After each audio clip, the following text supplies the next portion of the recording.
The classic question from an engineer about whether to stick it out at a big company and climb the ladder or go off and do your own thing. I think so many engineers have this thought and they constantly are getting bombarded in TechCrunch and other news articles or from friends about how they went off and did their own thing and they either got acquired, their startup got acquired, they're doing some creative endeavor which is making a bunch of money and they're having a lot more fun. At least it appears that way uh, compared to their old corporate job. So I think it is something worth considering and making a deliberate decision about where you're headed in your career. And I think I can offer my perspective as someone who has been in the big tech life at Meta and then before that at Pinterest and now doing my own thing with Taro. So I would say that in general, obviously it depends on what you're optimizing for, but from the perspective of compensation, it is very, very hard to beat um, operating and succeeding at a big tech company. So if you're, L6, L7 or higher, we're talking like senior staff, principal, director of engineering at any of the FANG or equivalent companies, Airbnb, Uber, Meta, Google, Microsoft, then you are easily making $600,000, $700,000 a year or more.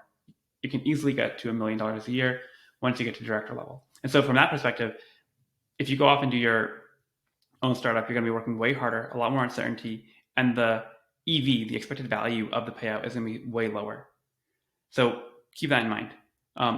Now there's another dimension, which is like how much are you enjoying your work? How attached are you to your work? And you might feel like a cog in the machine at a big tech company, which is one of the common criticisms. Whereas if you're doing your own thing, presumably you're going to have some control over it. And it can very quickly spiral out and become something you actually hate. A very common pattern is that a hobby turns into a full-time job and then you start hating the hobby. So just be careful about that. Um, and so it's worth clarifying here when you say build something on your own in the question, what does that mean?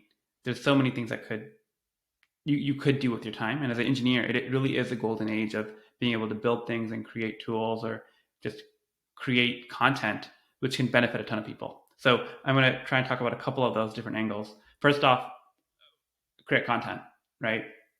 So I'm maybe like a medium-sized creator on YouTube, right? 61,000 subscribers roughly. I make about $900 a month or $1,000 a month from ad revenue. So clearly, you can't really live off of that. It's certainly not anything to cough at. It's reasonable, but unless you really have a much larger following, it's hard to make that into a full time thing. However, what you can do is take that audience and then drive it to another project or another endeavor, and that can be a more attractive way of making a livable wage, which is what most creators will end up doing. But I think just the content creation route is more, I would say, unless you hit it big, it's going to be more for helping people and gratification, like self gratification, rather than really doing it as a business endeavor. The other route is to build a startup. And there are two really distinct paths here. One is a VC scale startup, which is you're going for a home run. You want the billion, $10 billion outcome. And so there you can't do yet another app, which is, um, we're going to hang out on a Friday night. What do we have to do? Like the common, like 22-year-old startup idea. You have to have some unique take on it. You have to convince investors that you can grow rapidly, right? Like within a year or 2 years, you have to have meaningful traction, whether in terms of revenue or number of users.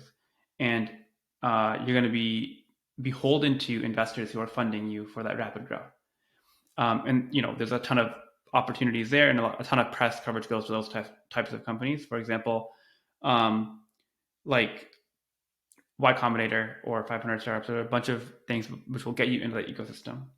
There's a second path as well, which is just the indie business, which I think has become more and more popular on Twitter recently. The idea there is just build a utility, build something small and quick and get it out there, and then you can start to charge money for it.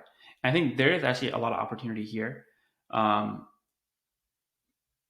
I think that it's going to be hard to compete with the amount of comp that you might get at big tech, but there's a ton of markets and problems that a company like Google or Meta or Microsoft would never spend their time investing in. But you, as a solo creator, maybe with a friend or two, can create something really meaningful that you can charge enough money for that you can sustain a small team or just sustain yourself. So there is a lot of opportunity there.